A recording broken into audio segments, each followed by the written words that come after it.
जो class title है वो भारतीय स्थापत्य कला, भारतीय स्थापत्य कला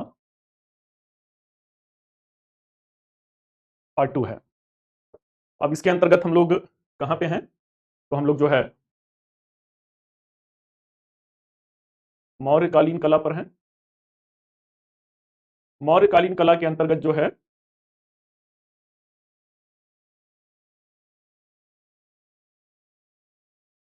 राजकीय कला है और इसके अंतर्गत जो है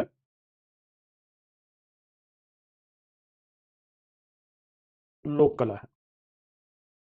राजकीय कला के अंतर्गत 3 बिंदु पर हम लोगों ने चर्चा किया था। राजकीय कला के अंतर्गत जो है 3 बिंदु पर चर्चा किया गया था। पहला जो है पाटलिपुत्र का नगर विन्यास था। दूसरा जो था वो स्तूप कला था और तीसरा जो था वो स्तंभ कला था। वो स्तंभ कला था। लोक कला के अंतर्गत मूर्ति कला और मृदभांड कला था। इसका बच्चों बस एक औपचारिकता है, मूर्ति कला में यक्ष और यक्षिणी की मूर्ति थी। यक्ष और यक्षिणी की मूर्ति थी। मृदभांड कला में कल जैसा कि आप लोग को डेवलपमेंट बता दिया गया था, NBPW मृदभांड था। चलिए जो है तो यक्ष और यक्षिणी किसे कहते हैं? जो स्थानीय देवता हैं, गांव के स्थानीय देवता। आप लोग के भी गांव में बरम बाबा होंगे, डीह बाबा होंगे, भगवती माई होंगे और कुछ होते हैं वो भी होंगे। तो वैसे ही यक्ष और यक्षिणी जो है स्थानीय लोक देवता के रूप में रहते हैं। तीनों धर्मों के द्वारा इनको मान्यता प्राप्त रहता है, बौद्ध, जैन और हिंदू धर्म के द्वारा।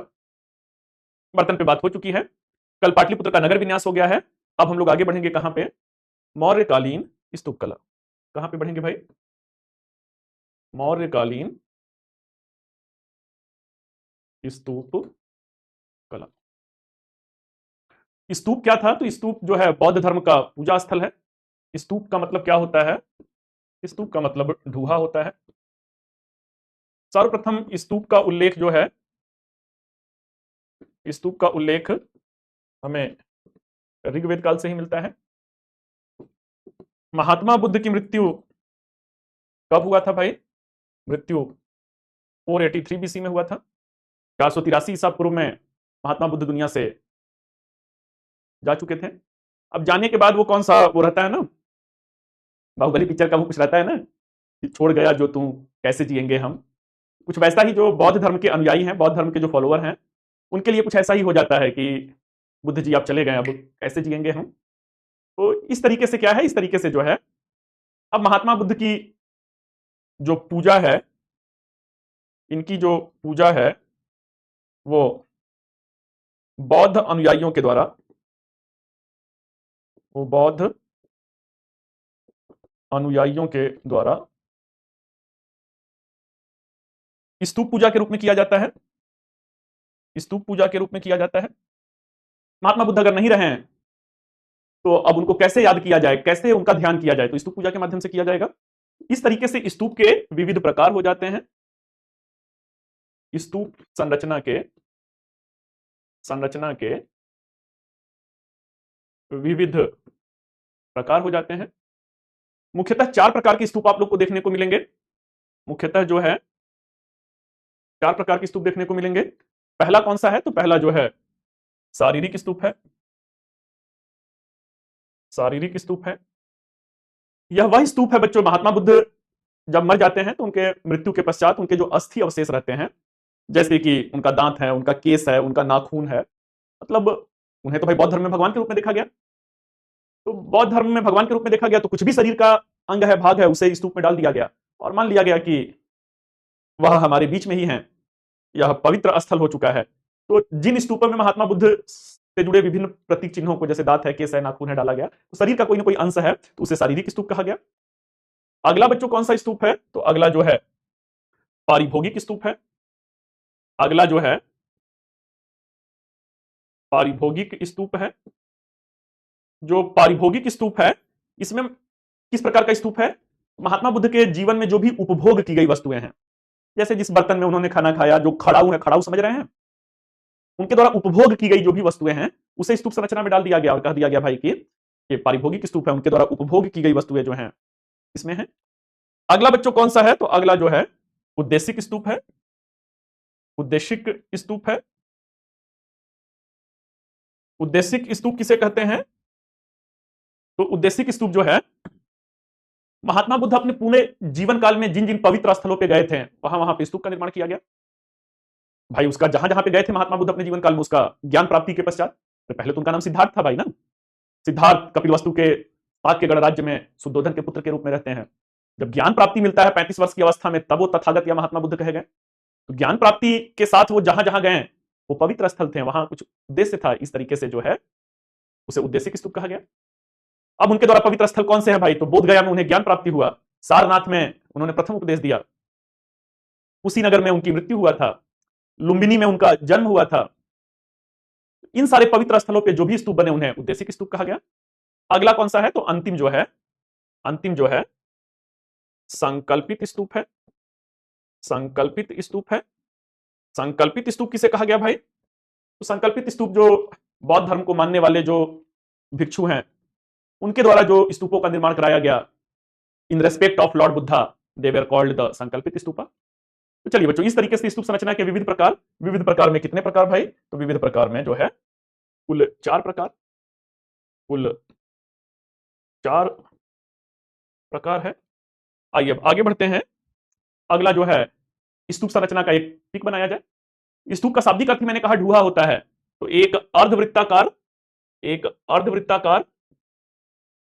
ऊंचाई का मिट्टी उट्टी को जमा कर दिया जाता था, मिट्टी को जमा करके ढूहा बनाया जाता था, या इसे अंडाकार भी कह सकते हैं, और उस पर ईंट उट डाल करके ऊंचा करते थे। इसे क्या कहते थे, इसे एक चबूतरे पे ये बनता था, ये चबूतरा पे मिट्टी उट्टी वो करके, तो इसे अंडा मेधी कहते थे। इसके ऊपर क्या होता था, तो इसके ऊपर एक चौकी की तरह होता था, धातु मंजूषा थी, ये धातु मंजूषा है। इसी में जो कुछ रखना होता था, ये सबसे पवित्र जगह होता था, उनका नाखून है, खड़ाऊ है, केस है, बाल है, जो कुछ भी है वो कहां पे रखा जाता था, इस धातु मंजूषा में रखा जाता था। इस धातु मंजूषा को क्या कहते थे, तो इस धातु मंजूषा को जो है फॉर्मिका कहा जाता था। इस धातु मंजूषा के ऊपर जो है ऐसे करके एक दंड होता था, इस दंड को जो है यष्टि कहते थे, इस दंड को जो है यष्टि कहते थे।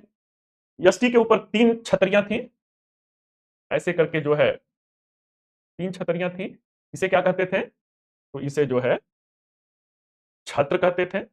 इस छतरी के ऊपर फाइनली क्या होता था, फाइनली एक पताका होता था, एक पताका होता था। ये जो अंड या मेधी है इसे घेर दिया जाता था भाई, क्योंकि यहीं पे धातु मंजूषा सबसे पवित्र स्थल है, तो इसे बाइफरकेट किया जाता था। तो ऐसे करके इसे जो है घेर दिया जाता था। इसे क्या कहते थे इस घेरे को, तो इस घेरे को महावेदिका कहते थे, महावेदिका कहते थे। अब क्या था भाई, एक मुख्य प्रवेश द्वार होता था, नीचे जो है एक मुख्य प्रवेश द्वार होता था। इस मुख्य प्रवेश द्वार को क्या कहते थे, इसे तोरण द्वार कहा जाता था। इस मुख्य प्रवेश द्वार को जो है वो तोरण द्वार कहा जाता था। चारों दिशाओं में क्या थे, चारों दिशाओं में 4 प्रवेश द्वार थे, चारों दिशाओं में जो है 4 प्रवेश द्वार थे। जब चारों दिशाओं में 4 प्रवेश द्वार थे,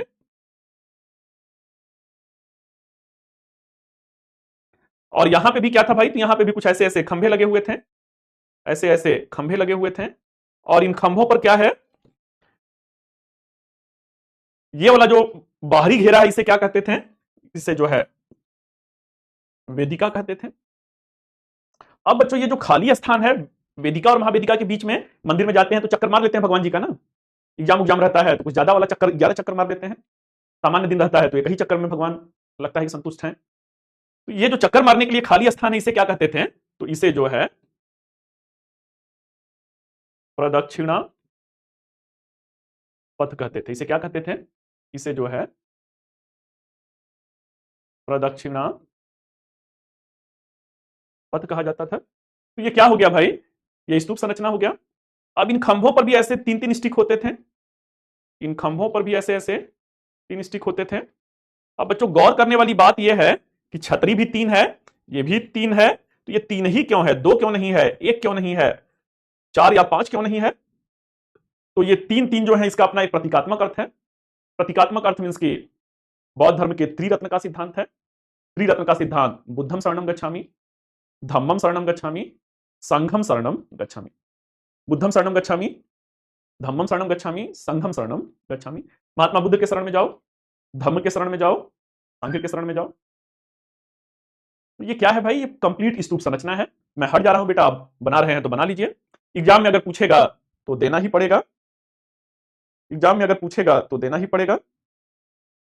चलिए अब इसके बाद क्या है, इसके बाद जो है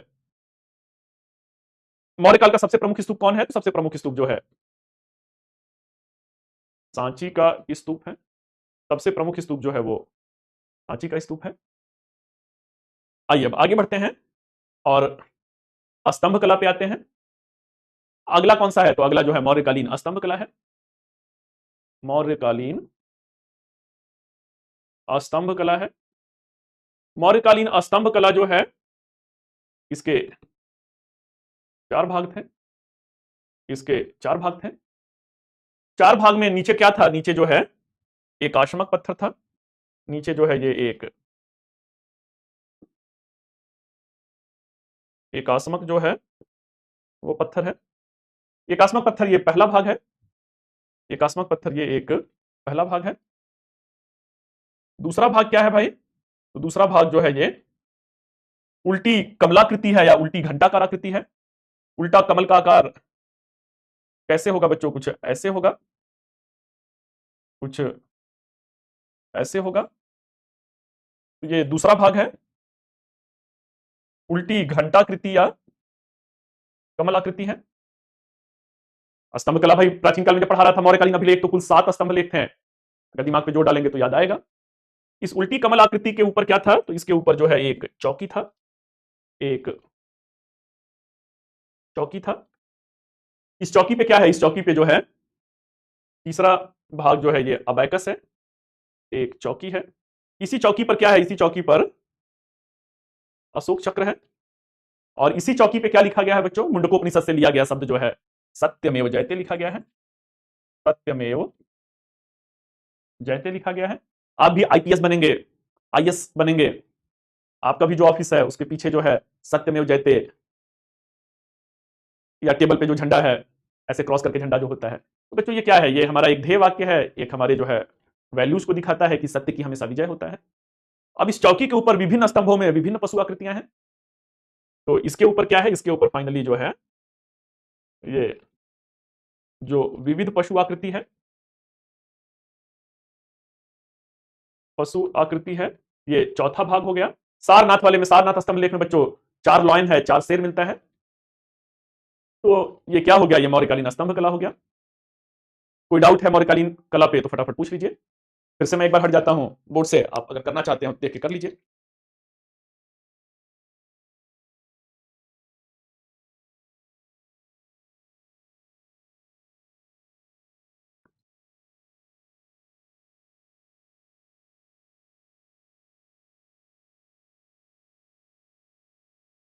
क्लियर बच्चों? चलिए तो हेडिंग दे दीजिए मौर्यकालीन स्तूप कला। यहीं पे एक क्वेश्चन भी मैं प्रैक्टिस कराऊंगा। मौर्यकालीन स्तूप कला लिखिए। स्तूप शब्द का सर्वप्रथम उल्लेख, स्तूप शब्द का सर्वप्रथम उल्लेख ऋग्वेद में किया गया था। स्तूप शब्द का सर्वप्रथम उल्लेख ऋग्वेद में किया गया था, जहां पर अग्नि की उठती हुई ज्वालाओं को, जहां पर अग्नि की उठती हुई ज्वालाओं को स्तूप कहा गया है, जहां पर अग्नि की उठती हुई ज्वालाओं को स्तूप कहा गया है। Full stop.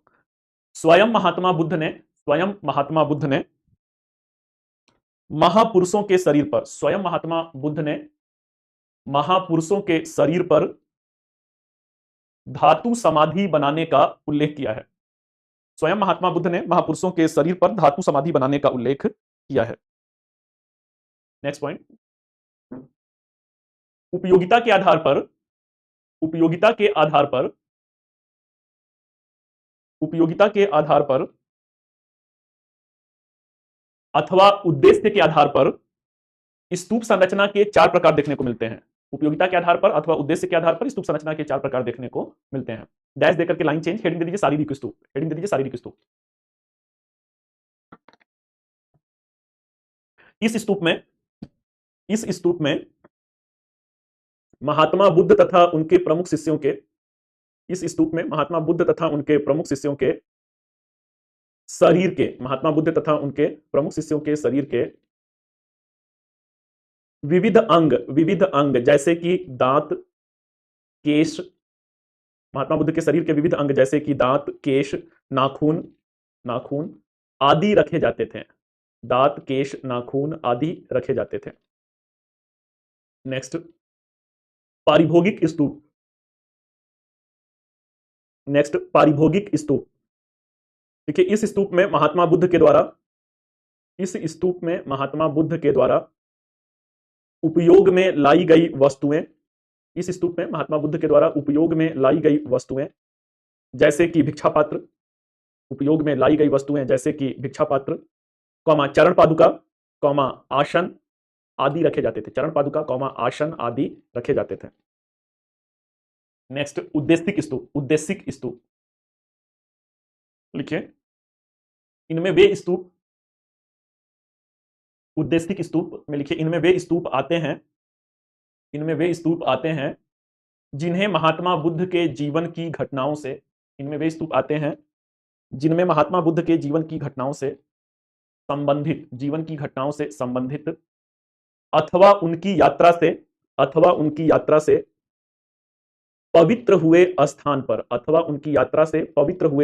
पर स्मृति चिन्ह के रूप में, स्मृति चिन्ह के रूप में स्तूप निर्माण किया जाता था। जैसे कि लुम्बिनी, बोध गया, सारनाथ आदि। नेक्स्ट, संकल्पित स्तूप। अगला बच्चों हेडिंग दे दीजिए संकल्पित स्तूप। यह स्तूप छोटे आकार के होते हैं और इन्हें बौद्ध तीर्थ स्थलों पर श्रद्धालुओं द्वारा स्थापित किया जाता था। इन्हें बौद्ध तीर्थ स्थलों पर श्रद्धालुओं द्वारा स्थापित किया जाता था। हेडिंग दे दीजिए स्तूप कला की विशेषताएं। देखिए, स्तूप का निर्माण एक चबूतरे पर किया जाता था और इस चबूतरे के ऊपर अर्धगोलाकार आकृति में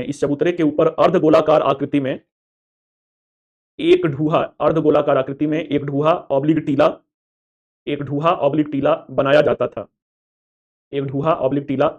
था। नेक्स्ट, इस ढूहे ऑब्लिक टीले का ऊपरी भाग चपटा होता था। जिसके ऊपर धातु पात्र रखा जाता था, जिसे हर्मिका कहते हैं। नेक्स्ट, इस हर्मिका में महात्मा बुद्ध के अस्थि अवशेषों से जुड़े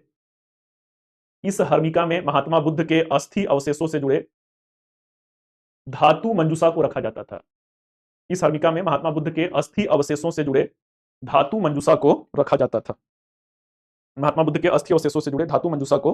था। नेक्स्ट, हर्मिका के ऊपर एक दंड स्वरूप यष्टि होता था। जिस पर सामान्यतः 3 छतरियां होती थीं। देखिए भाई, बैच कोऑर्डिनेटर महोदय सक्रिय हो गए हैं। जिनका नाम उन्होंने दिया है सावधान हो जाइए बेटा, मात्र कुछ सेकंड उनको लगते हैं। अब हम लोग बहुत तो ध्यान देते नहीं हैं, तो एक तो आज के लिए ब्लॉक होते हैं, परमानेंट ब्लॉक हो जाते हैं। तो ये यूट्यूब वाला बेटा टाइम पास नहीं चल रहा है कि दिल बहलाने के लिए आ गए हैं, पैसा रुपया देकर एडमिशन लिए हैं, परमानेंटली ब्लॉक हो जाएंगे। अगला पॉइंट लिखिए भाई, हर्मिका के ऊपर एक दंड स्वरूप यष्टि होता था जिस पर सामान्यतः 3 छतरियां होते थे। नेक्स्ट, स्तूप के चारों दिशाओं में 4 प्रवेश द्वार होते थे। स्तूप के चारों दिशाओं में 4 प्रवेश द्वार होते थे जिन्हें तोरण द्वार कहा जाता था। चारों दिशाओं में 4 प्रवेश द्वार होते थे जिन्हें तोरण द्वार कहा जाता था। Full stop. एक तोरण द्वार से दूसरे तोरण द्वार को एक तोरण द्वार से दूसरे तोरण द्वार को जोड़ने के लिए एक तोरण द्वार से दूसरे तोरण द्वार को जोड़ने के लिए एक रेलिंग बनाई गई थी। एक रेलिंग बनाई गई थी जिसे वेदिका कहा जाता था। एक रेलिंग बनाई गई थी जिसे वेदिका कहा जाता था। नेक्स्ट, वेदिका के पश्चात हर्मिका के चारों ओर वेदिका के पश्चात हर्मिका के चारों ओर चक्कर लगाने हेतु वेदिका के पश्चात हर्मिका के चारों ओर चक्कर लगाने हेतु एक प्रदक्षिणा पथ का प्रावधान था। एक प्रदक्षिणा पथ का प्रावधान था।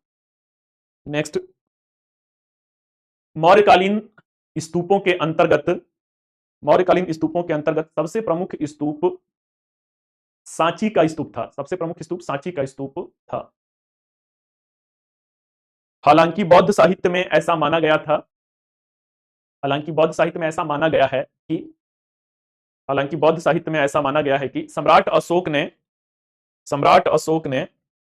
84,000 स्तूपों का निर्माण कराया था। सम्राट अशोक ने 84,000 स्तूपों का निर्माण कराया था। अगला बच्चों हेडिंग दे दीजिए अस्तंभ कला। अस्तंभ कला। देखिए, मौर्यकालीन अस्तंभ कला कला का एक अद्वितीय उदाहरण है। मौर्यकालीन स्तंभ कला कला का एक अद्वितीय उदाहरण है जो कि एकास्मक स्तंभ है और चुनार के लाल बलुआ पत्थर से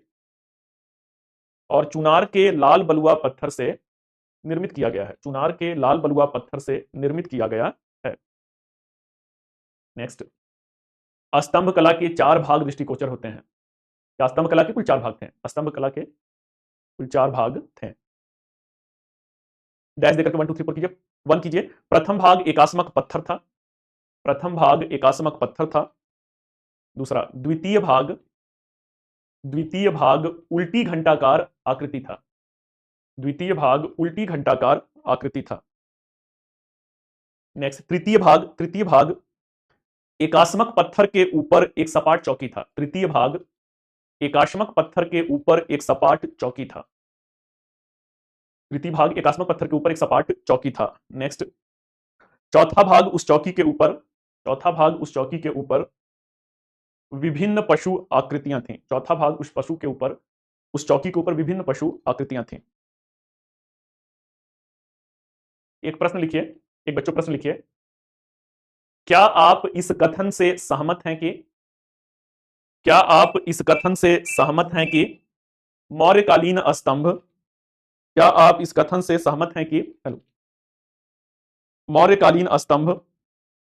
ईरानी स्तंभ कला की नकल थे?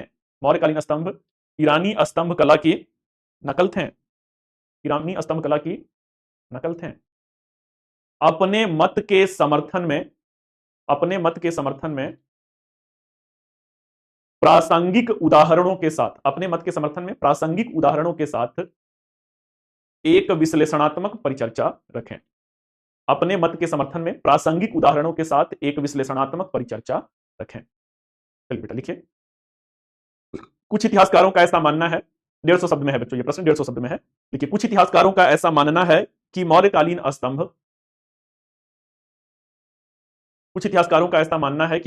स्तंभ ईरानी स्तंभ कला की नकल थे। मौर्यकालीन स्तंभ ईरानी स्तंभ कला की नकल थे। Full stop. इन इतिहासकारों में सर जॉन मार्शल, पर्सी ब्राउन जैसे इतिहासकारों के नाम प्रमुख हैं। सर जॉन मार्शल, पर्सी ब्राउन जैसे इतिहासकारों के नाम प्रमुख हैं। परंतु यदि गहराई में जाकर परंतु यदि विषय वस्तु के गहराई में जाकर एक अवलोकन किया जाए तो ईरानी और मौर्यकालीन स्तंभों में कुछ मूलभूत अंतर देखने को मिलता है। ईरानी और मौर्यकालीन स्तंभों में कुछ मूलभूत अंतर देखने को मिलता है जो कि निम्नलिखित है। जो कि निम्नलिखित है। डैश देकर के 1 2 3 4 पॉइंट में लिखें। सम्राट अशोक के स्तंभ एकास्मक पत्थरों से निर्मित हैं। पहला पॉइंट, सम्राट अशोक के स्तंभ एकास्मक पत्थरों से निर्मित हैं। तो ईरानी स्तंभों को, सम्राट अशोक के स्तंभ एकास्मक पत्थरों से निर्मित हैं, तो ईरानी स्तंभों को कई प्रस्तर खंडों को जोड़कर बनाया गया था। ईरानी स्तंभों को कई प्रस्तर खंडों को जोड़कर बनाया गया था। नेक्स्ट, सम्राट अशोक के स्तंभ बिना चौकी या आधार भूमि के हैं। सम्राट अशोक के स्तंभ बिना चौकी या आधार भूमि के हैं, तो वहीं ईरानी स्तंभ चौकी के सहारे खड़े हैं। तो वहीं ईरानी स्तंभ चौकी के सहारे खड़े हैं। नेक्स्ट, सम्राट अशोक के स्तंभ, नेक्स्ट है बच्चों, सम्राट अशोक के स्तंभ एक स्वतंत्र शैली के रूप में, सम्राट अशोक के स्तंभ एक स्वतंत्र शैली के रूप में पृथक रूप से बनाए गए थे। एक स्वतंत्र शैली के रूप में पृथक रूप से बनाए गए थे। जबकि ईरानी स्तंभ विशाल भवनों में ही लगे हुए थे। जबकि ईरानी स्तंभ विशाल भवनों में ही लगे हुए थे। नेक्स्ट, सम्राट अशोक के स्तंभों के शीर्ष भाग पर, सम्राट अशोक के स्तंभों के शीर्ष भाग पर पशुओं की आकृति है। सम्राट अशोक के शीर्ष भाग पर पशुओं की आकृति है। जबकि ईरानी स्तंभ के शीर्ष भाग पर, जबकि ईरानी स्तंभ के शीर्ष भाग पर मानव आकृतियां बनाई गई थी। ईरानी स्तंभ के शीर्ष भाग पर मानव आकृतियां बनाई गई थी। नेक्स्ट है, अगला पॉइंट है बच्चों, जहां एक तरफ ईरानी स्तंभ गड़ारीदार हैं, ईरानी स्तंभ गड़ारीदार हैं, तो वहीं सम्राट अशोक के स्तंभ सपाट हैं। तो वहीं सम्राट अशोक के स्तंभ सपाट हैं। नेक्स्ट, सम्राट अशोक के स्तंभ के शीर्ष भाग पर, सम्राट अशोक के स्तंभ के शीर्ष भाग पर विभिन्न पशुओं का प्रतीकात्मक अर्थ है। सम्राट अशोक के शीर्ष भाग पर विभिन्न पशुओं का प्रतीकात्मक अर्थ है। विभिन्न पशुओं का प्रतीकात्मक अर्थ है। जबकि ईरानी स्तंभों का कोई भी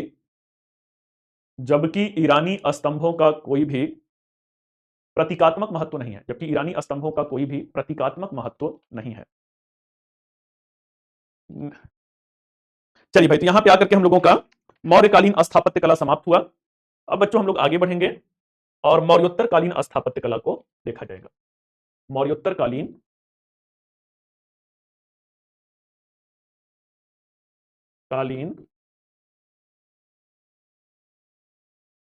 स्थापत्य कला को देखा जाएगा।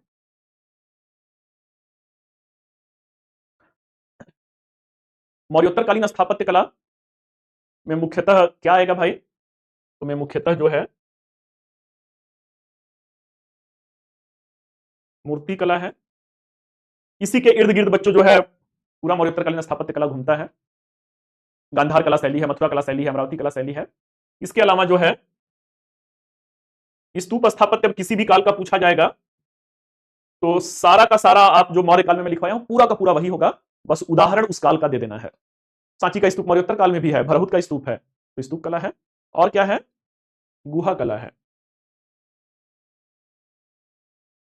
गुफाओं में जो कुछ काम किए गए हैं वो है।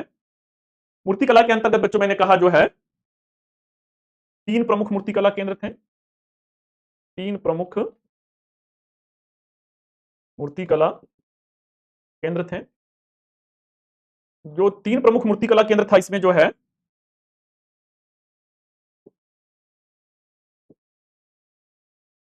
गांधार मूर्ति कला है, दूसरा जो है मथुरा मूर्ति कला है, और तीसरा जो है गांधार मूर्ति कला, मथुरा मूर्ति कला, और तीसरा जो है अमरावती मूर्ति कला है। अमरावती मूर्ति कला है। अब इन्हीं तीनों से कई प्रकार के प्रश्न आपके एग्जाम में बनते हैं।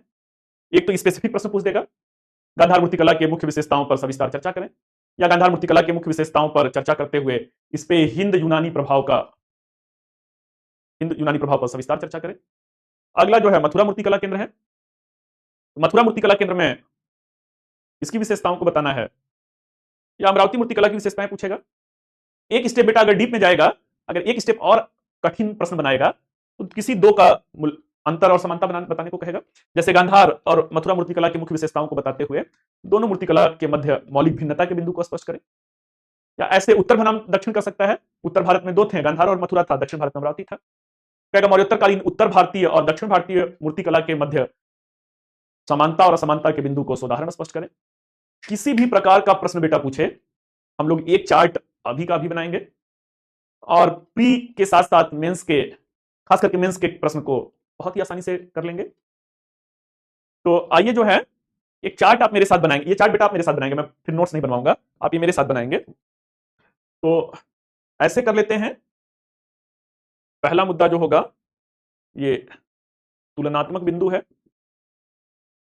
तुलनात्मक बिंदु है, यहां पर गांधार मूर्तिकला, यहां पर मथुरा मूर्तिकला,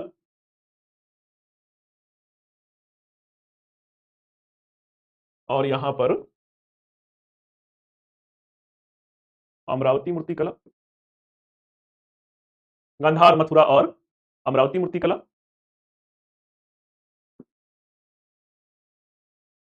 अब पहला जो तुलनात्मक बिंदु होगा वो क्या होगा? तो पहला मुद्दा बच्चों होगा भौगोलिक क्षेत्र। किस भौगोलिक क्षेत्र में कौन कौन सी मूर्तिकला है? पहला तुलनात्मक बिंदु जो होगा वो क्या है? वो भौगोलिक क्षेत्र है। भौगोलिक क्षेत्र में गांधार मूर्तिकला कहां है? उत्तर पश्चिम भारत में है। मथुरा मूर्तिकला कहां पे है भाई? मथुरा मूर्तिकला उत्तर भारत में प्रचलित थी। और अमरावती मूर्तिकला दक्कन क्षेत्र, दक्षिण भारत में प्रचलित था। अब अगला मुद्दा है बच्चों की उत्पत्ति किस कला की कब हुआ? तो अगला मुद्दा देखते हैं कि ये मूर्तिकला कब से बनना शुरू हुआ। तो गांधार और मथुरा जो है दूसरी शताब्दी के अंतिम चरण से, मथुरा भी सेम है। गांधार और मथुरा बच्चों ये कब से बनना शुरू हुआ? तो दूसरी शताब्दी के अंतिम चरण से। अमरावती मूर्तिकला कब है? नहीं, मथुरा सबसे प्राचीन है बेटा, ये सेम नहीं है, ये सेम होगा। दक्कन वाला जो है दूसरी शताब्दी के अंतिम चरण से, ये सेम है। एक प्रश्न प्री में पूछा जाता है सबसे प्राचीन कला शैली कौन है? मथुरा था। इसमें करना है यह सबसे प्राचीन शैली था, ब्रैकेट में करना है दूसरी शताब्दी के शुरुआत से, दूसरी शताब्दी के प्रारंभ से। मतलब लमसम कह सकते हैं कि 90 साल 80 साल पहले जो है ये भाई अंत में है दूसरी शताब्दी के। अमरावती भी अंत में है, ये दूसरी शताब्दी के प्रारंभ में है। अगला बच्चों तुलनात्मक बिंदु क्या है? तो अगला तुलनात्मक बिंदु है निर्माण सामग्री, किसमें क्या क्या प्रयोग हुआ है। तो निर्माण सामग्री क्या था भाई? तो गांधार मूर्तिकला में जो निर्माण सामग्री है नीला धूसर पत्थर। गांधार मूर्तिकला में नीला धूसर पत्थर, ब्लूइश ग्रे जो है स्टोन का प्रयोग हुआ है। मथुरा कला में किसका प्रयोग है भाई? मथुरा कला में लाल बलुआ पत्थर का, लाल बलुआ पत्थर का। अमरावती कला में क्या है? अमरावती कला में जो है सफेद संगमरमर का प्रयोग हुआ है। बच्चों बहुत कंफ्यूजन कई छात्रों में रहता है, या कुछ किताबों में भी जो गाइड बुक है उसमें भी धाक के 3 पात वाला ही कहानी दिया है। बहुत सारे ऐसे आपको गाइड बुक मिलेंगे जहां पे होगा कि जब इस्लामिक स्थापत्य आता है, मध्यकाल आता है, तो उनके स्थापत्य में पहली बार संगमरमर का प्रयोग हुआ। नहीं बेटा, कई सौ साल पहले जो है प्राचीन काल में ही सफेद संगमरमर का, व्हाइट मार्बल का प्रयोग शुरू हो गया था। तो चलिए भाई, निर्माण सामग्री भी हो गया। अब अगला मुद्दा क्या है? तो अगला मुद्दा है कि शासकीय संरक्षण क्या था? शासकीय संरक्षण जो है, शासकीय संरक्षण में गांधार मूर्तिकला जो है वो कहां, किसने संरक्षण दिया? कुषाण वंश के शासकों ने संरक्षण दिया। मथुरा को भी किसने दिया? मथुरा को भी कुषाण वंश के शासकों ने संरक्षण दिया। अमरावती को किसने दिया भाई? तो अमरावती को जो है सातवाहन वंश, सातवाहन है, इक्ष्वाकु है, वाकाटक भी इसमें आ जाएंगे। तो इन लोगों ने इसे क्या किया? इन लोगों ने इसे संरक्षण दिया। इक्ष्वाकु के साथ साथ वाकाटक वंश है। अब बच्चों अगला क्या है? अगला मुद्दा है कि विदेशी प्रभाव किस पे है, विदेशी प्रभाव किन किन कलाओं पर है। तो विदेशी प्रभाव के अंतर्गत गांधार मूर्तिकला पर जो है यूनानी और रोमन प्रभाव था। आप बेटा मेरे साथ बना रहे हैं या बस केवल टाइम पास कर रहे हैं? जो भी जागरूक छात्र होंगे वो जरूर बना रहे होंगे। जो सही मायनों में जो कहा जाता है ना, गरीबी में पले बढ़े हैं, संसाधनों का अभाव है, घायल की गति घायल जाने बेटा जो है। अगर सस्ते फीस में आपको इतना आईएएस का लेवल का एग्जाम जो है, आईएएस की परीक्षा जो है, तो जो बच्चा उसके महत्व को समझेगा वो जरूर बना रहा होगा।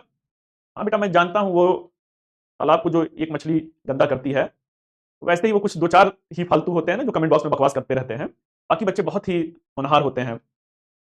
चलिए बेटा शाबाश, आप लोग के इतने भारी संख्या में कमेंट से दिल गदगद हुआ कि होनहार बच्चे हैं, वो अपना रमे हुए हैं, एक एक करके ध्यान से कहानी को सुनते जा रहे हैं। आइए बेटा जो है, तो विदेशी प्रभाव में क्या है, गांधार मूर्तिकला पे यूनानी और रोमन प्रभाव है। इसमें किसका प्रभाव है, तो मथुरा जो है ये देसीय कला शैली था, देसीय कला शैली था। अमरावती भी क्या है, अमरावती भी जो है देसीय कला शैली था। अमरावती भी जो है वो देसीय कला शैली था। अगले पे बढ़ते हैं, अगला क्या है, तो अगला बच्चों है धार्मिक प्रभाव, धार्मिक प्रभाव। गांधार मूर्तिकला पे किस धर्म का प्रभाव था, तो मुख्यतः बौद्ध धर्म का प्रभाव था, मुख्यतः बौद्ध धर्म का प्रभाव था। मथुरा मूर्तिकला पे किसका प्रभाव है भाई, तो मथुरा मूर्तिकला पे बौद्ध, जैन और हिंदू, बौद्ध जैन और हिंदू तीनों धर्मों का प्रभाव था। अमरावती कला पे भी आपको वही देखने को मिलेगा। अमरावती कला जो है बौद्ध धर्म के साथ साथ लौकिक विषय वस्तु का भी रूपांकन किया गया है। लौकिक मतलब धर्म के अलावा जो इस मतलब राजा का मूर्ति बनना, इस तरीके की लौकिक विषय वस्तुओं से अपने जो पूर्वज हैं, राजाओं के जो पूर्वज हैं उनकी मूर्ति बनना, इसे लौकिक विषय वस्तु कहते हैं। अब क्या है भाई, तो अगला है प्रमुख मूर्तिकला केंद्र कौन से हैं, प्रमुख मूर्तिकला केंद्र कौन से हैं, मूर्तिकला केंद्र कौन से हैं। तो गांधार में प्रमुख मूर्तिकला केंद्र जो है तक्षशिला है, लघमान है, बेग्राम है, तक्षशिला है, लघमान है, बेग्राम है। ये सारे क्या रहते हैं, ये सारे गांधार है, लघमान बेग्राम गांधार है। मथुरा कला शैली में मथुरा और सारनाथ है, मथुरा और सारनाथ है। अमरावती में कौन है भाई, तो वेंगी है, अमरावती है, वेंगी है, अमरावती है, नागार्जुन कोंडा है, नागार्जुन कोंडा है। ये सारे जो है इनके प्रमुख मूर्तिकला केंद्र हैं। फिर से बच्चों एक बार मैं बोर्ड से कुछ सेकंड के लिए हट जा रहा हूं, आप देख लीजिए, ये पूरा का पूरा चार्ट जो है आपके बुक में होना चाहिए। कैसे इससे सारे मेंस का प्रश्न आप कर सकते हैं,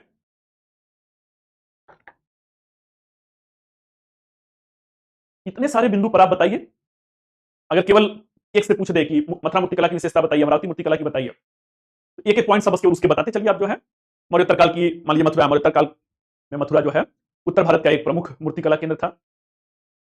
इस मूर्तिकला की उत्पत्ति जो है सबसे प्राचीन थी, अपने समकालीन गांधार और अमरावती मूर्तिकला में सबसे प्राचीन थी, तथा दूसरी शताब्दी के प्रारंभिक समय से ही जो है ये मूर्तिकला प्रचलन में आ गया था। नेक्स्ट बताएंगे कि मथुरा मूर्तिकला में लाल बलुआ पत्थर का प्रयोग हुआ है। ऐसे करते करते आप सारा बताएंगे। अगर मान लीजिए अंतर पूछ दिया तब तो कहना ही क्या है बेटा, इतने सारे पॉइंट पे आप अंतर बता सकते हैं। तो बताइए जो है कि अंतर किसी का भी पूछ दिया बेटा तो ये सारा आपको दिख ही रहा है ना, इतने सारे पॉइंट पे डायमेंशंस पे अंतर बताएंगे। जो आपका इवैल्यूएटर होगा, आंसर चेक करने वाले होंगे, उनको भी ये समझ में आ जाएगा इस बच्चे का जो सोचने का दृष्टिकोण है वो समग्र है। हाँ बेटा चार्ट में दे सकते हैं, ऐसे में वो फ्लो चार्ट जो बनाता हूं वो वाला नहीं देना है, ऐसे चार्ट का प्रयोग आप कर सकते हैं। आइए बच्चों, तो एक अंतिम में यहां पे मेरे में जगह नहीं है, पतन करना है। प्रमुख मूर्तिकला केंद्र हो गया, अब यहीं पे जो है पतन कर लीजिए। प्रमुख मूर्तिकला केंद्र हो गया, तो एक अंतिम हेडिंग दे दीजिए पतन का। किस कला का कब पतन हुआ ये कर लीजिए। तो पतन में गांधार मूर्तिकला का कर लीजिए 4वीं शताब्दी में, चौथी शताब्दी में। मथुरा मूर्ति कला का पतन बच्चों 5वीं और 6ठी शताब्दी में, 5वीं 6ठी शताब्दी में पतन हुआ। अमरावती मूर्ति कला का जो पतन है वो कब हुआ? तो इसका कभी भी पूर्णतः पतन नहीं हुआ, कभी भी पूर्णतः पतन नहीं हुआ। अमरावती कला का कभी भी पूर्णतः पतन नहीं हुआ था और आगे चलकर के पल्लव चोल मूर्ति कला में समाहित हो गया। इसी में नीचे कर लीजिए, मेरे में जगह नहीं है, कर लीजिए। आगे चलकर यह पल्लव और चोल मूर्ति कला में समाहित हो गया, आगे चलकर यह पल्लव और चोल मूर्ति कला में समाहित हो गया।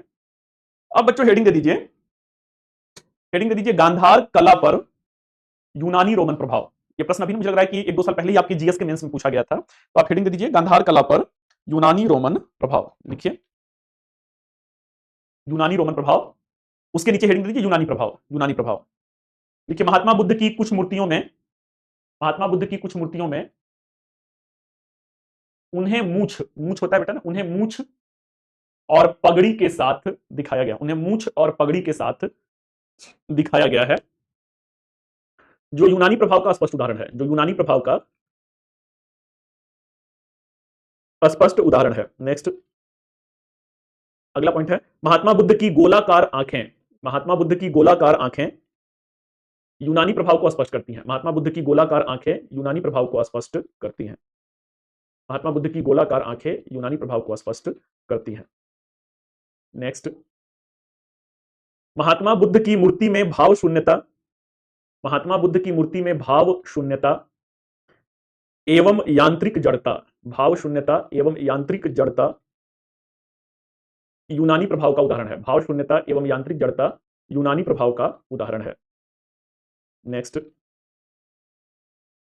नेक्स्ट महात्मा बुद्ध के पारदर्शी वस्त्र हैं, महात्मा बुद्ध के पारदर्शी वस्त्र हैं जिससे आंतरिक शरीर की बनावट, जिससे आंतरिक शरीर की बनावट अस्पष्टतः परिलक्षित होता है, जिससे आंतरिक शरीर की बनावट अस्पष्टतः परिलक्षित होता है, जिससे आंतरिक शरीर की बनावट अस्पष्टतः परिलक्षित होता है।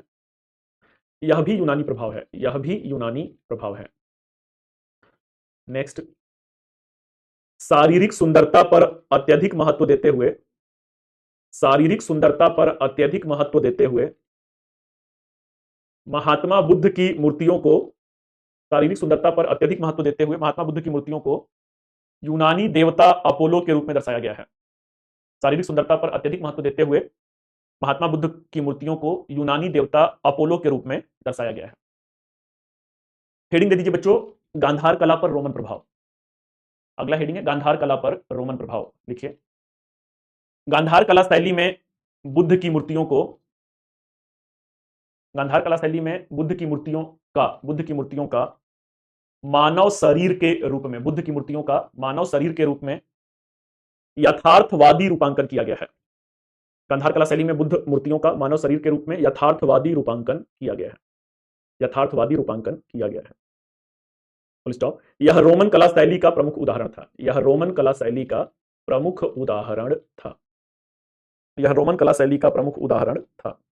नेक्स्ट शारीरिक संरचना के बनावट में, शारीरिक संरचना के बनावट में बुद्ध की मूर्तियों को, शारीरिक संरचना की बनावट में बुद्ध की मूर्तियों को आध्यात्मिकता का स्वरूप न देकर, शारीरिक संरचना की बनावट में बुद्ध की मूर्तियों को आध्यात्मिकता का स्वरूप न देकर शरीर को मांसलता के साथ, आध्यात्मिकता का स्वरूप न देकर शरीर को मांसलता के साथ उभारा गया है, शरीर को मांसलता के साथ उभारा गया है, मांसलता के साथ उभारा गया है। नेक्स्ट महात्मा बुद्ध को रोमन शैली के ढीले ढाले, महात्मा बुद्ध को रोमन शैली के ढीले ढाले टोगा वस्त्र सज्जा में, रोमन शैली के ढीले ढाले टोगा वस्त्र सज्जा में जिसमें पूरे शरीर के वस्त्र को, जिसमें पूरे शरीर के वस्त्र को दाहिने हाथ से, जिसमें पूरे शरीर के वस्त्र को दाहिने हाथ से अलग किया जाता था, पूरे शरीर के वस्त्र को दाहिने हाथ से अलग किया जाता था, इस रूप में दिखाया गया है, दाहिने हाथ से अलग किया जाता था, इस रूप में दिखाया गया है। नेक्स्ट महात्मा बुद्ध के बालों को, महात्मा बुद्ध के बालों को लहरदार घुंघराले रूप में संवारा गया है, महात्मा बुद्ध के बालों को लहरदार घुंघराले रूप में संवारा गया है, महात्मा बुद्ध के बालों को लहरदार घुंघराले रूप में संवारा गया है। अब बच्चों हेडिंग दे दीजिए मथुरा शैली की मुख्य विशेषताएं। मथुरा शैली की मुख्य विशेषताएं लिखिए। महात्मा बुद्ध की मूर्तियों को सामान्यतः, मथुरा शैली की मुख्य विशेषताएं उसमें लिखना महात्मा बुद्ध की मूर्तियों को सामान्यतः पद्मासन एवं ध्यान मग्न मुद्रा में, पद्मासन एवं ध्यान मग्न मुद्रा में, पद्मासन बेटा आप समझ रहे हैं एक पैर के ऊपर दूसरा पैर वो रखना, और ध्यान मग्न मुद्रा समझ रहे हैं, पद्मासन एवं ध्यान मग्न मुद्रा में दर्शाया गया है, पद्मासन एवं ध्यान मग्न मुद्रा में दर्शाया गया है। नेक्स्ट, शारीरिक सुंदरता और मांसलता की जगह, शारीरिक सुंदरता एवं मांसलता की जगह मूर्तियों में अत्यधिक आध्यात्मिकता, शारीरिक सुंदरता एवं मांसलता की जगह मूर्तियों में अत्यधिक आध्यात्मिकता और शांत चित्त, अत्यधिक मांसलता सॉरी अत्यधिक आध्यात्मिकता और शांत चित्त अभय मुद्रा को प्राथमिकता दिया गया है। शांत चित्त अभय मुद्रा ऐसे करके, शांत चित्त अभय मुद्रा को प्राथमिकता दिया गया है। नेक्स्ट, चेहरे पर विभिन्न भावाभिव्यक्ति को, चेहरे पर विभिन्न भावाभिव्यक्ति को कलात्मक रूप से उभारा जाना, चेहरे पर विभिन्न भावाभिव्यक्ति को कलात्मक रूप से उभारा जाना इस कला शैली का मुख्य आकर्षक पक्ष है। चेहरे पर विभिन्न भावाभिव्यक्ति को कलात्मक रूप से उभारा जाना इस कला शैली का मुख्य आकर्षक पक्ष है। नेक्स्ट, बौद्ध मूर्तियों के अलावा भगवान शिव की, बौद्ध मूर्तियों के अलावा भगवान शिव की चतुर्भुज अर्धनारीश्वर, भगवान शिव की चतुर्भुज अर्धनारीश्वर एवं उमा माहेश्वर, चतुर्भुज अर्धनारीश्वर एवं उमा माहेश्वर मूर्तियां प्रमुख हैं। चतुर्भुज अर्धनारीश्वर एवं उमा माहेश्वर मूर्तियां प्रमुख हैं। इसके अलावा यक्ष एवं यक्षिणी की मूर्ति, इसके अलावा यक्ष एवं यक्षिणी की मूर्ति मथुरा कला शैली का मुख्य आकर्षण है। इसके अलावा यक्ष और यक्षिणी की मूर्ति मथुरा कला शैली का मुख्य उदाहरण है या मुख्य आकर्षण है। अब बच्चों हेडिंग दे दीजिए अमरावती कला शैली की मुख्य विशेषताएं। अमरावती कला शैली की मुख्य विशेषताएं लिखिए। अमरावती कला में नारीवादी दृश्यों को, अमरावती कला में नारीवादी दृश्यों को प्रमुखता से दर्शाया गया है। तो कई सारी महिलाओं को एक साथ में दिखाया गया, तो वही पहला पॉइंट है। अमरावती कला में नारीवादी दृश्यों को प्रमुखता से दर्शाया गया है। Full stop. अमरावती कला शैली एक कथावाचक, अमरावती कला शैली एक कथावाचक शैली है, एक कथावाचक शैली है जिसमें महात्मा बुद्ध के पूर्व जन्म के दृश्यों को, जिसमें महात्मा बुद्ध के पूर्व जन्म के दृश्यों को मूर्ति कला के रूप में, महात्मा बुद्ध के पूर्व जन्म के दृश्यों को मूर्ति कला के रूप में अत्यंत सजगता के साथ उभारा गया है। महात्मा बुद्ध के पूर्व जन्म के दृश्यों को मूर्ति कला के रूप में अत्यंत सजगता के साथ उभारा गया है, अत्यंत सजगता के साथ उभारा गया है। नेक्स्ट, नारी मूर्तियों में उनके, नारी मूर्तियों में उनके नृत्यरत रूप, नारी मूर्तियों में उनके नृत्यरत रूप, नारी मूर्तियों में उनके नृत्यरत रूप एवं त्रिभंग मुद्रा जैसे, एवं त्रिभंग मुद्रा जैसे दृश्य को दर्शाया गया, एवं त्रिभंग मुद्रा जैसे दृश्य को दर्शाया गया है, त्रिभंग मुद्रा जैसे दृश्य को दर्शाया गया। नेक्स्ट, इन मूर्ति कला शैलियों में प्राकृतिक दृश्यों का रूपांकन भी मर्मस्पर्शी है। इन मूर्ति कला शैलियों में प्राकृतिक दृश्यों का रूपांकन भी मर्मस्पर्शी है। अब बच्चों दो दो पॉइंट का हेडिंग है, हेडिंग दे दीजिए मौर्योत्तरकालीन स्तंभ कला। प्राचीन काल में भी मैंने लिखवाया हुआ है, यहां भी 2 पॉइंट है। मौर्योत्तरकालीन स्तंभ कला लिखिए। मौर्योत्तर काल में हेलियोडोरस का प्रस्तर स्तंभ लेख, मौर्योत्तर काल में हेलियोडोरस का प्रस्तर स्तंभ लेख मध्य प्रदेश के विदिशा के, मौर्योत्तर काल में हेलियोडोरस का प्रस्तर स्तंभ लेख मध्य प्रदेश के विदिशा के बेस नगर से प्राप्त हुआ है, मध्य प्रदेश के विदिशा के बेस नगर से प्राप्त हुआ है। नेक्स्ट, नेक्स्ट, हेलियोडोरस सुंग वंश के शासक, हेलियोडोरस सुंग वंश के शासक भागभद्र, हेलियोडोरस सुंग वंश के शासक भागभद्र के राजसभा में यूनानी राजदूत के रूप में आया था, कि राजसभा में यूनानी राजदूत के रूप में आया था। नेक्स्ट, यह पाषाण स्तंभ, यह पाषाण स्तंभ लाल बलुआ पत्थर से निर्मित है, यह पाषाण स्तंभ लाल बलुआ पत्थर से निर्मित है एवं यूनानी राजदूत, एवं यूनानी राजदूत के द्वारा भागवत धर्म अपनाए जाने, एवं यूनानी राजदूत के द्वारा भागवत धर्म अपनाए जाने का प्रमाण प्रस्तुत करता है। यूनानी राजदूत के द्वारा भागवत धर्म अपनाए जाने का प्रमाण प्रस्तुत करता है। अंतिम हेडिंग है बच्चों, मौर्योत्तरकालीन गुफा स्थापत्य कला। मौर्योत्तरकालीन गुफा स्थापत्य कला लिखिए, लिखिए मौर्य काल की गुफा स्थापत्य कला। मौर्य काल की गुफा स्थापत्य कला मौर्योत्तर काल में अपने चरमोत्कर्ष पर पहुंच गया था। मौर्य काल की गुफा स्थापत्य कला मौर्योत्तर काल में अपने चरमोत्कर्ष पर पहुंच गया था। नेक्स्ट, इस काल में या मौर्योत्तर काल में गुफा स्थापत्य के रूप में, मौर्योत्तर काल में गुफा स्थापत्य के रूप में चैत्य, गुफा स्थापत्य के रूप में चैत्य ब्रैकेट में बौद्ध पूजा गृह, चैत्य ब्रैकेट में बौद्ध पूजा गृह ब्रैकेट क्लोज, और विहार बौद्ध भिक्षु का निवास स्थान, और विहार बौद्ध भिक्षु का निवास स्थान प्रमुख उदाहरण है। नेक्स्ट, पूर्वी भारत में प्रमुख गुफा के रूप में उड़ीसा में रानी गुंफा, पूर्वी भारत में प्रमुख गुफा के रूप में उड़ीसा में रानी गुंफा, हाथी गुंफा, गणेश गुंफा, उदयगिरी के पहाड़ी में स्थित रानी गुंफा, हाथी गुंफा, गणेश गुंफा उदयगिरी के पहाड़ी में स्थित प्रमुख गुफाएं हैं। उदयगिरी के पहाड़ी में स्थित प्रमुख गुफाएं हैं। नेक्स्ट, पश्चिम भारत के महाराष्ट्र में कार्ले गुफा, पश्चिम भारत के महाराष्ट्र में कार्ले गुफा ब्रैकेट में पुणे, जुन्नार ब्रैकेट में नासिक, पित्तलखोरा ब्रैकेट में खानदेश महाराष्ट्र आदि प्रमुख गुफाएं हैं। चलिए बच्चों, तो मौर्योत्तर काल भी आप लोगों का हो गया। अब आगे बढ़ते हैं और गुप्त और गुप्तोत्तरकालीन स्थापत्य कला पर। गुप्त और गुप्तोत्तरकालीन स्थापत्य कला। गुप्त और गुप्तोत्तरकालीन स्थापत्य कला में क्या है भाई? तो यहां पर मंदिर स्थापत्य कला है, यहां पर मंदिर स्थापत्य कला है। पहली बार बच्चों जो हिंदू मंदिर है, मूर्ति तो भगवान की बहुत पहले से बन रही है। हड़प्पा सभ्यता में आपने आदि योगी की मूर्ति के बारे में कल देखा था, प्रस्तर की जो मूर्ति है, या पशुपति योगी या ध्यान मग्न योगी कहा जाता है। तो मूर्तियां तो बहुत पहले से बन रही हैं, लेकिन मंदिर जो है, अब बौद्ध धर्म का मंदिर क्या कहेंगे, उसे चैत्य कहेंगे। जैन धर्म का मंदिर, ये सब तो पहले से ही है।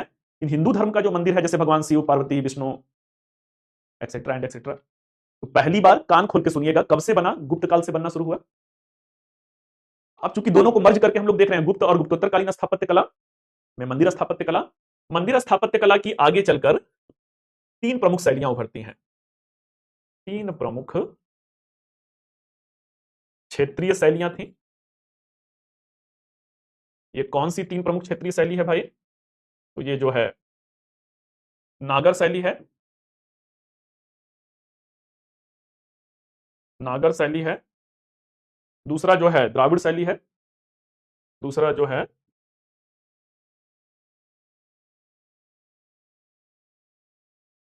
द्राविड़ शैली है, और तीसरा जो है बेसर शैली है। नागर शैली, द्राविड़ शैली और बेसर शैली।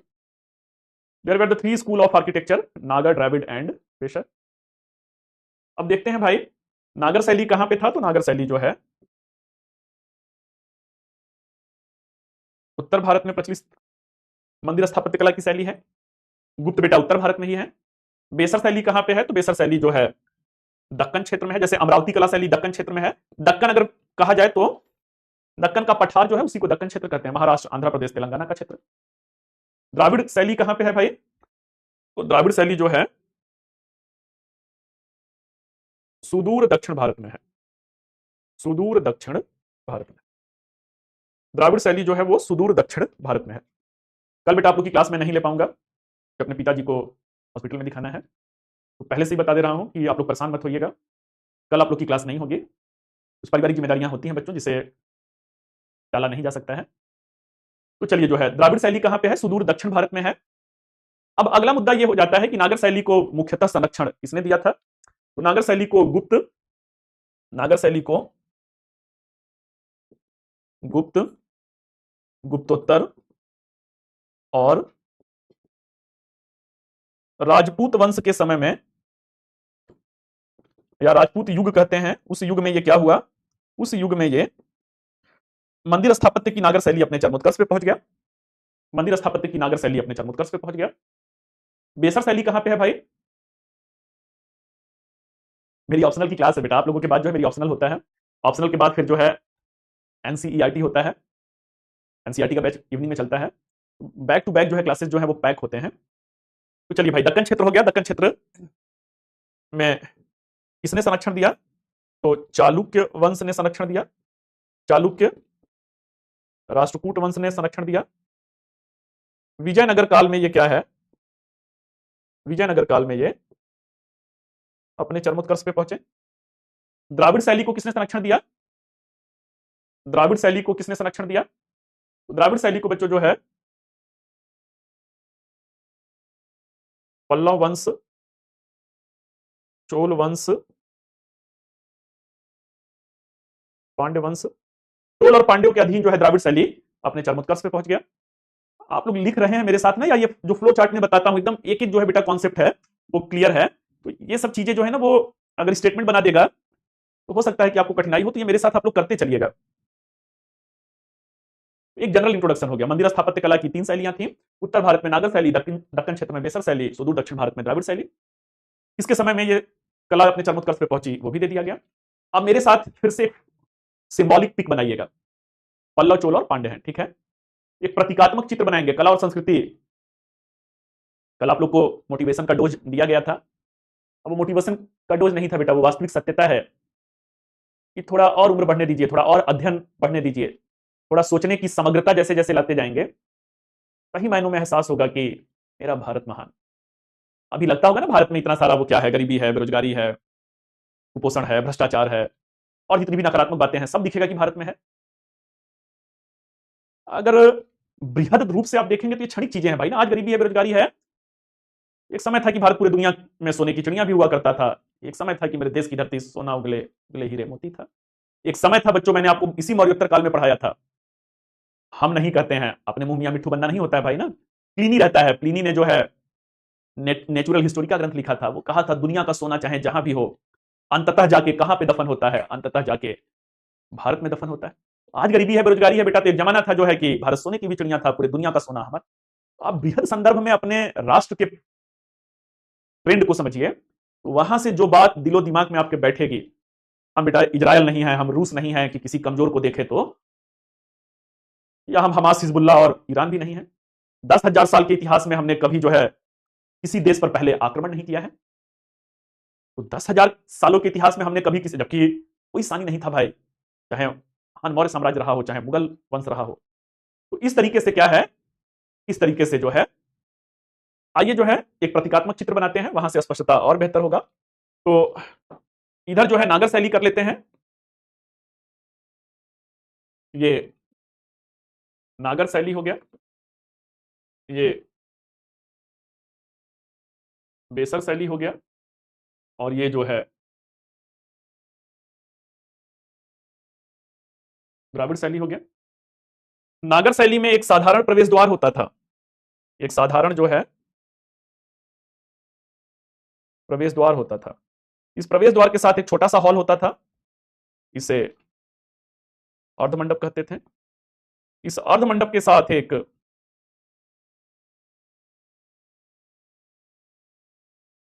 महामंडप होता था। महामंडप के साथ एक अंतराल होता था। अंतराल के साथ एक गर्भगृह होता था। इसी गर्भगृह में जिस भी भगवान के मंदिर में जाएंगे तो मुख्य गर्भगृह में ही मुख्य भगवान की मूर्ति होती है। इस गर्भगृह के ऊपर क्या था भाई? तो इस गर्भगृह के ऊपर एक पिरामिड आकार का शिखर होता था, त्रिभुजाकार एक शिखर होता था। इस शिखर के ऊपर जो है एक चौकी होता था, इसे आमलक कहते थे, और इसके ऊपर एक कलश होता था, एक कलश होता था, और इसके ऊपर जो है एक पताका होता था।